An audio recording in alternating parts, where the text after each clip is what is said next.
رنجو غم مٹانے والے آقا رسول خدا احمد مجتبی صلی اللہ تعالی علیہ وآلہ وسلم نے فرمایا، جو مجھ پر ایک مرتبہ درود پاک پڑھے اللہ پاک اس پر 10 رحمتیں نازل فرمائے گا۔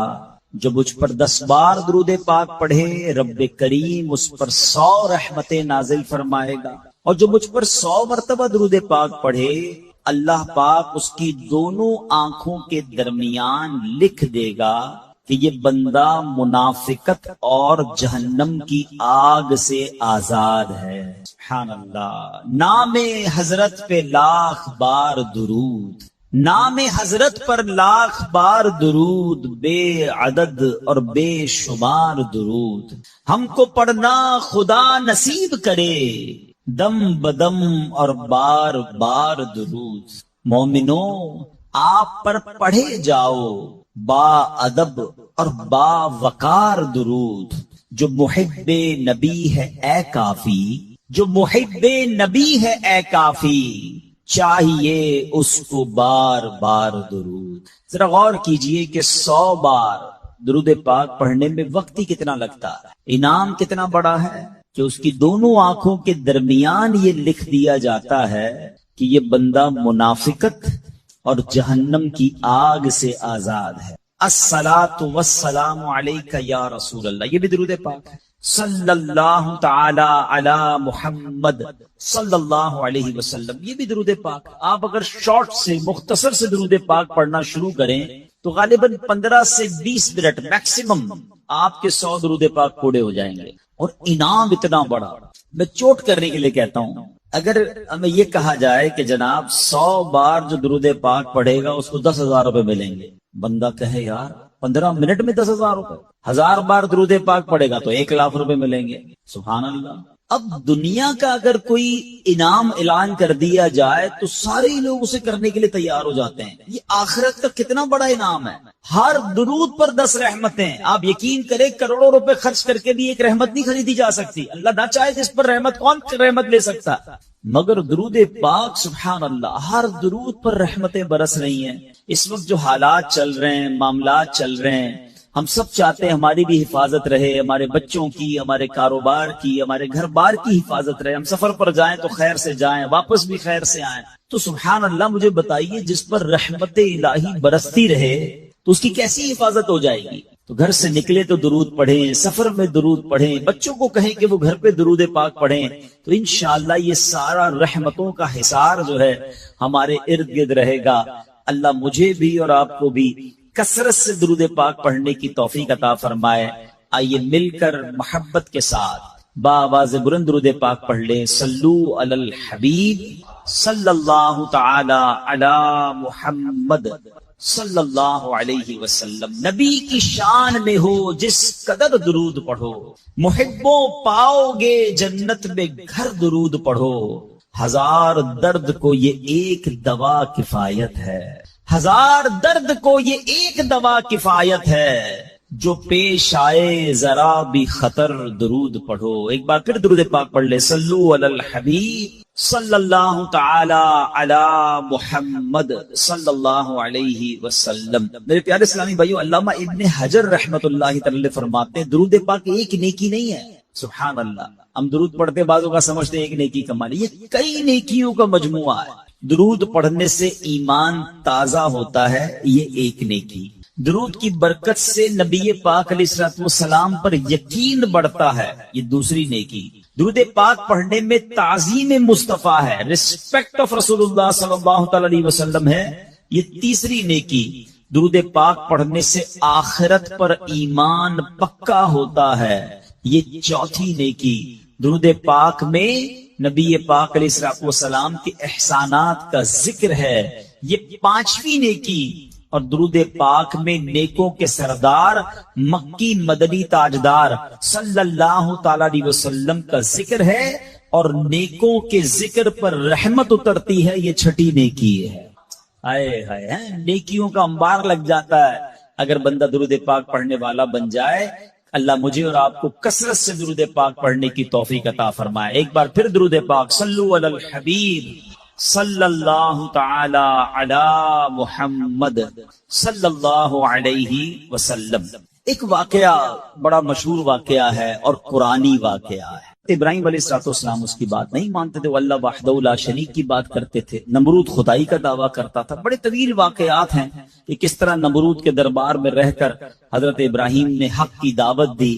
نمرود نے کہا کہ میں خدا ہوں، تو آپ نے فرمایا خدا تو وہ ہے جو زندہ کرتا ہے۔ تو نمرود نے کیا کیا، ایک بندہ جس کو سزائے موت سنا دی گئی تھی اس کو جیل سے نکال کے رہا کر دیا، کہا دیکھو میں نے بھی زندہ کر دیا، اس کی تو موت لکھی ہوئی تھی نا، سزائے موت ہو گئی تھی، میں نے اس کو فارغ کر دیا۔ آپ نے فرمایا اللہ تو وہ ہے جو موت دیتا ہے۔ تو اس نے ایک عام بندے کو پکڑا اور اس کو قتل کا حکم دے دیا، اس کو مار دیا، کہا کہ موت تو میں بھی دیتا ہوں۔ حضرت ابراہیم علیہ السلام نے کہا کہ میرا رب وہ ہے جو مشرق سے سورج کو نکال کر مغرب میں طلوع کرتا ہے، اگر تو خدا ہے تو مغرب سے نکال کر دکھا۔ اب اس کے پاس کوئی جواب نہیں تھا، یہ کیسے کر سکتا ہے کوئی؟ تو بہرحال کمال کا جذبہ تھا، کمال کا یقین تھا، اللہ وحدہ لا شریک پر ایسا یقین، سبحان اللہ۔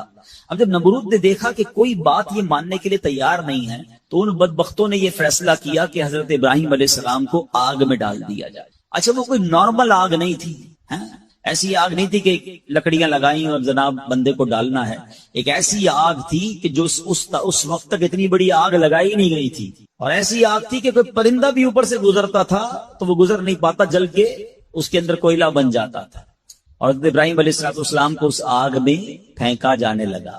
دیکھیں آج بھی اگر کوئی جیل میں قید ہو نا، سزا سنا بھی دی گئی ہو تو اس کو یقین ہوتا ہے کہ کوئی نہ کوئی راستہ نکل آئے گا، ضمانت ہو جائے گی۔ یہاں تک کہ سزائے موت کے قیدیوں کو بھی یقین ہوتا ہے کہ چلے کوئی نہ کوئی چانس ہوگا، کوئی سزا معاف ہو جائے گی، کوئی عمر قید میں تبدیلی ہو جائے گی۔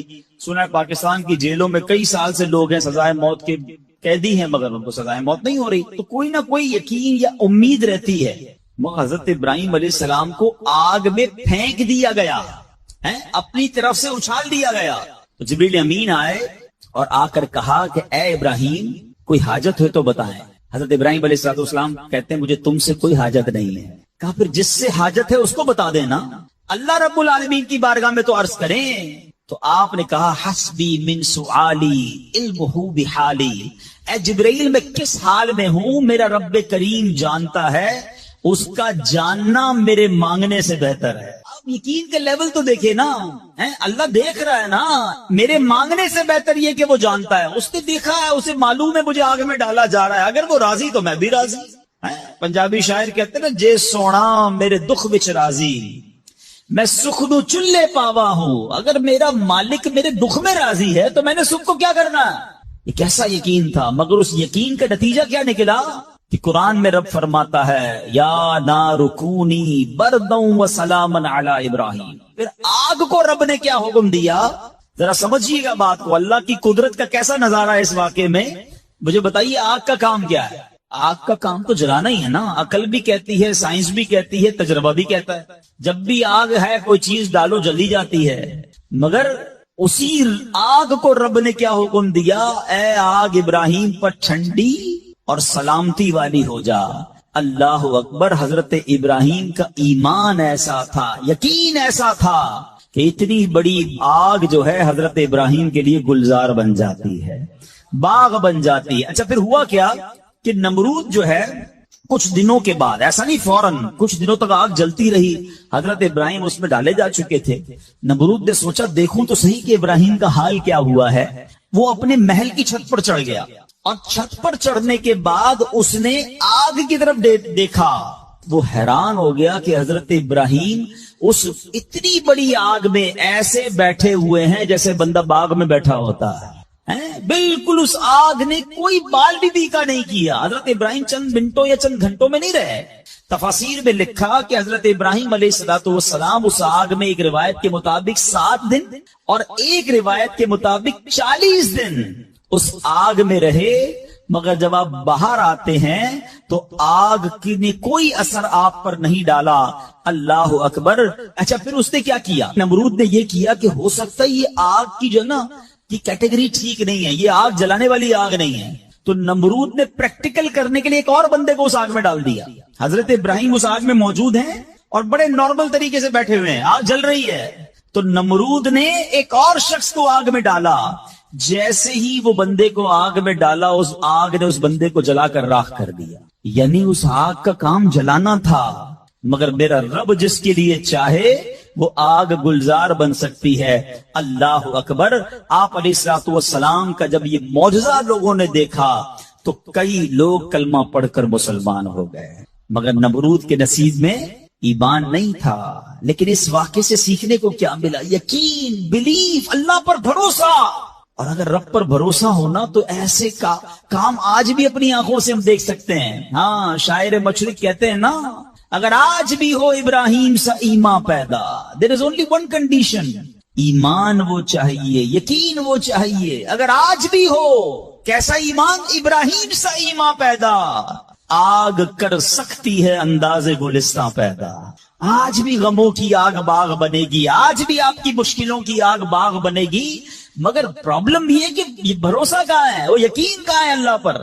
ڈگ بگا گئے ہم لوگ، ہمارے یقین اور بھروسے ہل گئے ہیں. اللہ اکبر. آئیے ایک اور واقعہ سنتے. حضرت ابو مسلم خولانی رحمت اللہ تعالی علیہ، ان کو امت کا حکیم کہا جاتا تھا. بڑے کمال کی شخصیت اور بڑے عقل مند اور دانا تھے. آپ کے دور میں آپ یمن میں رہتے تھے اور آپ تابعی بزرگ ہیں. تابعی کس کو کہتے ہیں؟ جس نے کسی صحابی کو ایمان کی حالت میں دیکھا ہو اور اس کا خاتمہ بھی ایمان پر ہی ہوا ہو. تابعی، سبحان اللہ. وہ تابعی بزرگ تھے، یمن میں رہتے تھے. آپ کے دور میں ایک شخص تھا اسود انسی.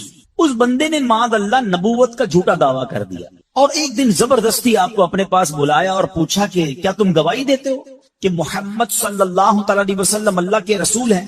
کہا ہاں بالکل، میرے آقا علیہ الصلوۃ والسلام اللہ کے نبی ہیں، سچے نبی ہیں، وہ میرے آقا ہیں، میں ان پر ایمان رکھتا ہوں. تو پھر وہ کہتا اچھا یہ گواہی دیتے ہو کہ میں بھی اللہ کا رسول ہوں؟ حضرت ابو مسلم خولانی کہتے ہیں کہ میں نے نہیں سنا تم کیا کہتے ہو، یعنی سنا ہی نہیں اس کی بات، سنی انسنی کر دی.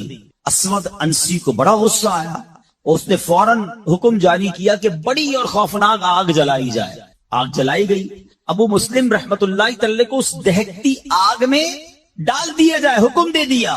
آپ کا ایمان ٹس سے مس نہیں ہوا، آپ کھڑے رہے اور آپ کو اٹھا کر آگ میں ڈال دیا گیا. سبحان اللہ. جس رب نے حضرت ابراہیم کے لیے آگ کو ٹھنڈا کیا تھا نا، گلزار کیا تھا، ابو مسلم خولانی رحمت اللہ تعالی کے لیے بھی وہ آگ سلامتی والی ہو گئی، بالکل صحیح سلامت آگ سے باہر آ گئے. اسود انسی نے جب یہ دیکھا کہ یہ اتنی بڑی کرامت، اب یہ لوگوں کو پتا چل جائے گا تو میری تو نبوت کا جو دعویٰ ہے وہ بیڑا غرق ہی ہو جائے گا، تو ان کو آزاد بھی کر دیا اور کہا کہ فوراً یہاں سے آپ چلے جائیں. تو آپ کو یمن سے نکال دیا. آپ یمن سے نکلے اور مدینہ منورہ حاضر ہو گئے. غلامی میں نہ کام آتی ہے شمشیریں نہ تدبیریں، غلامی میں نہ کام آتی ہیں نہ شمشیریں نہ تدبیریں، جو ہو ذوق یقین پیدا تو کٹ جاتی ہیں زنجیریں. کوئی اندازہ کر سکتا ہے اس کے زور بازو کا، نگاہ مرد مومن سے بدل جاتی ہے تقدیر. بات یقین کی ہے، بات ایسے کس کو کہتے ہیں، ایمان کی ہے. آج تو پرابلم یہ ہے، آج ہمیں کوئی سوال کر دیں ہم ٹینشن میں آ جاتے ہیں کہ واقعی اس بات کی دلیل کیا. اپنے ایمان کے بارے میں لوگ تذبذب کا شکار ہو جاتے ہیں. اللہ ایک ہے، اللہ واقعی موجود ہے، اللہ کہاں ہے، معاذ اللہ، ایسے ایسے سوال لوگ کر دیتے ہیں. اور چونکہ مطالعہ ہوتا نہیں ہے، علماء کی صحبت ہے نہیں. آپ سمجھیے بات کو، اس وقت جو ماحول ہے اپنے بچوں کے ایمان کی حفاظت کی فکر کرنے کا دور ہے. ہمیں پتا ہونا چاہیے ہمارا ایمان کیا ہے، اللہ کے بارے میں، رسول کے بارے میں، فرشتوں کے بارے میں، قیامت کے بارے میں، جنت دوزخ، ہم کیا ایمان رکھتے ہیں اور اس کی ڈیٹیل کیا ہے. مسلمانوں کو اسلام کے بارے میں پتہ ہی کچھ نہیں ہے.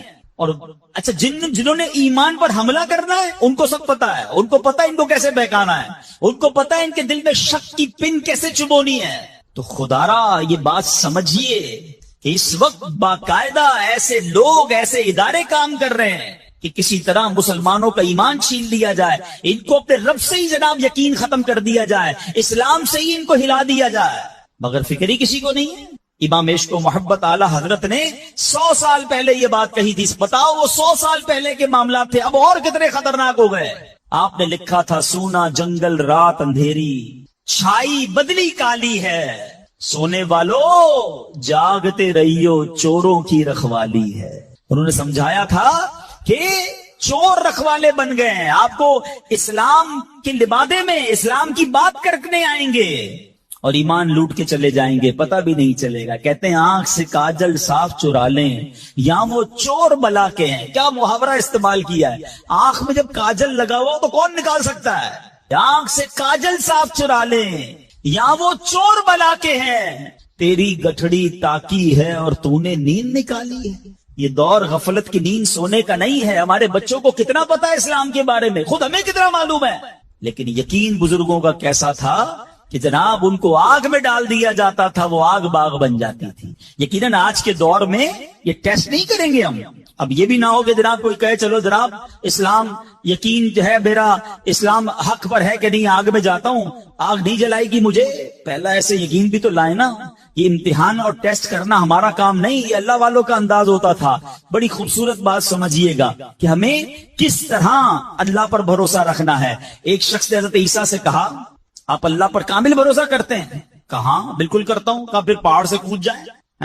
اللہ نے بچانا ہوگا تو تمہیں بچا لے گا. آپ کا رب بچاتا ہے کہ نہیں بچاتا دیکھتے ہیں. کیا خوبصورت جواب دیا حضرت عیسیٰ علیہ السلام. آپ فرماتے ہیں اللہ پر بھروسہ ضرور رکھتا ہوں مگر اللہ کا امتحان نہیں لیتا ہوں. تو یہ بھی بات سمجھنے والی ہے. اس طرح کے ٹیسٹ نہیں لیے جاتے اپنے آپ پر، مگر ان واقعات سے سیکھنا کیا ہے کہ یقین کیسا ہونا چاہیے، رب کے فیصلوں پر اطمینان کیسا ہونا چاہیے. سبحان اللہ. انہی حضرت ابراہیم علیہ السلام کا ایک اور واقعہ ہے نا. ایک قافلہ تھا، 3 افراد ہیں، بلکہ اس میں سبحان اللہ 4 افراد ہیں. حضرت ابراہیم، حضرت اسماعیل، بی بی ہاجرہ، اور چوتھے کون تھے؟ حضرت جبرائیل. حضرت جبرائیل راستہ بتا رہے ہیں. یہ پورا قافلہ پیچھے پیچھے جا رہا ہے. کہاں جا رہا ہے؟ حضرت جبرائیل سے حضرت ابراہیم کو اتنا شوق تھا، پوچھتے ہیں اے جبرائیل ہماری منزل آ گئی؟ کہتے ہیں بھی اور آگے ہے. ہماری منزل آ گئی؟ کہتے ہیں بھی اور آگے. لکو دک صحرا میں ایک ٹیلے پر جا کر، کون سی جگہ تھی جہاں آج مکہ آباد ہے؟ کچھ بھی نہیں تھا، کعبہ بھی نہیں تھا. اسی ٹیلے والی جگہ پر بعد میں کعبہ بنایا گیا. بالکل صحرا ہے، نہ پانی ہے نہ کھانا ہے. حضرت جبرائیل نے بتایا اے ابراہیم تمہارا مقام آ گیا ہے. حضرت ابراہیم کی اطاعت دیکھیں کہ وہ بیٹا جو 99 سال کی عمر میں دعاؤں کے بعد ملا ہے. حضرت اسماعیل آپ کو 99 سال دعا کرتے کرتے گزر گئے، پھر ملے تھے، مگر حکم کیا تھا کہ اپنے بیٹے کو اپنی زوجہ کو وہاں چھوڑاؤ. حضرت ابراہیم اپنی زوجہ کو اپنے بیٹے کو جب چھوڑ کر جاتے، تھوڑے سے کھجورے ہیں، پانی ہے، تو بی بی ہاجرہ کیا کہتی ہیں؟ 3 بار کہا کہ ابراہیم کس کے سہارے چھوڑے جا رہے ہیں، کس کے سہارے چھوڑے جا رہے ہیں. حضرت ابراہیم نے جواب نہیں دیا. تو آخر میں کہتی اللہ امرک بہذا، اے اللہ کے نبی کے اللہ پاک نے آپ کو اس کا حکم دیا ہے؟ آپ نے کہا مجھے رب نے حکم دیا ہے. اب یقین دیکھیں اس خاتون کا، اس ماں کا یقین دیکھیں جس کا چھوٹا بچہ ساتھ ہے، دودھ پیتا بچہ ساتھ ہے، نہ کوئی انسان نہ پرندہ. مگر جب حضرت ابراہیم نے کہا نا کہ ہاں رب کا حکم ہے، تو کیا کہا؟ اے اللہ پاک کے نبی اگر یہ اللہ پاک کا حکم ہے تو پھر آپ خیر سے جائیں، اللہ ہمیں ضائع نہیں کرے گا.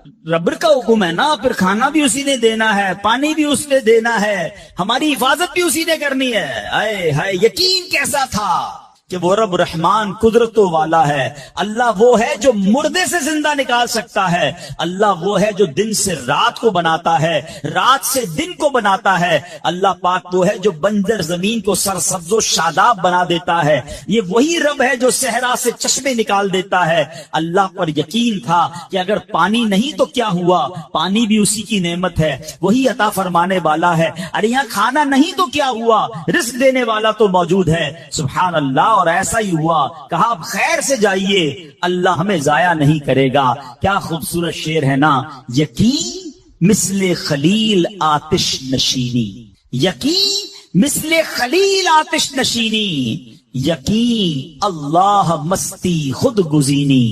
سن اے تہذیب حاضر کے گرفتار، غلامی سے بدتر ہے بے یقینی. کیا ترجمہ ہوا اس کا معنی کیا ہوا؟ یقین کیا ہے؟ حضرت ابراہیم کی طرح بے خطر بغیر ڈرے آگ میں کود جانے کا نام یقین ہے. یقین کیا ہے؟ محبت الہی میں غرق ہو جانا اور اپنے آپ کی اصلاح میں لگ جانا یقین ہے.